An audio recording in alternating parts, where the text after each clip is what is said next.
Bac. Aujourd'hui, on va s'attarder sur l'analyse musicale. Pour certains d'entre vous, c'est une surprise parce que vous voyez vaguement de quoi il s'agit. Pourtant, elle fait partie intégrante du processus de l'option musique.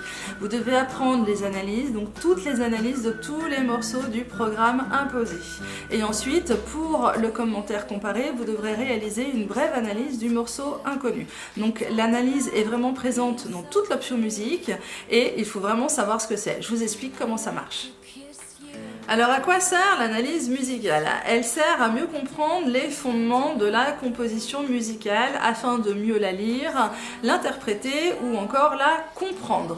L'analyse musicale nécessite la compréhension d'un certain nombre d'éléments de la musique, comme la théorie, le rythme, l'harmonie, les mélodies, les thématiques, l'instrumentation, l'orchestre et aussi les formes et structures musicales. Voilà, donc tout ça je sais, ça fait beaucoup et pour les débutants je conseille toujours de commencer par l'étude de la théorie de la musique afin de se familiariser avec un vocabulaire spécifique et ensuite on pourra commencer l'étude de l'analyse.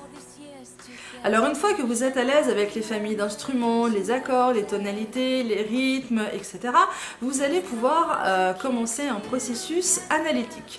Alors tout d'abord en prenant connaissance de l'œuvre et en l'écoutant de manière concentrée. Surtout pas à la va-vite ou en faisant autre chose à côté parce que là franchement ça fonctionne pas. Ensuite vous allez chercher à identifier les phrasés, les respirations mélodiques et harmoniques, les thèmes aussi, tout ce qui est motif, tout ça, il faut vraiment tout prendre en considération. À partir de là, il y a une forme qui va commencer à se dégager. De cette forme, vous serez à même ensuite de suivre l'évolution du morceau, vous serez à même de recomposer une synthèse.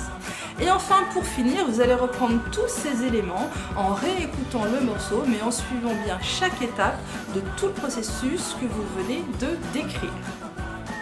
Mais une analyse se remet aussi dans un contexte. Vous ne pouvez pas analyser une partition de musique baroque de Vivaldi par exemple, comme vous allez analyser une partition de musique contemporaine comme Max Richter. Ça n'a aucun sens. Pourquoi? Parce que l'époque n'est pas la même, les besoins musicaux ne sont pas les mêmes, les instruments ne sont pas les mêmes. Il y a plein de choses qui ont changé par exemple entre deux périodes aussi éloignées que ces deux-là. Donc il faut vraiment apprendre à situer une œuvre.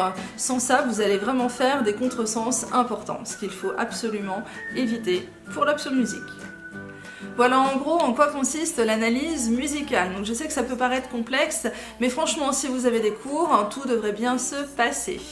Voilà, j'espère que cette vidéo vous aidera dans votre préparation. Si vous pensez qu'elle puisse aider d'autres personnes, n'hésitez pas à la partager, n'hésitez pas non plus à vous abonner à la chaîne ou mieux à vous inscrire sur le site de Music au Bac pour recevoir plein de conseils toutes les semaines. Et je vous dis à très vite sur Music au Bac.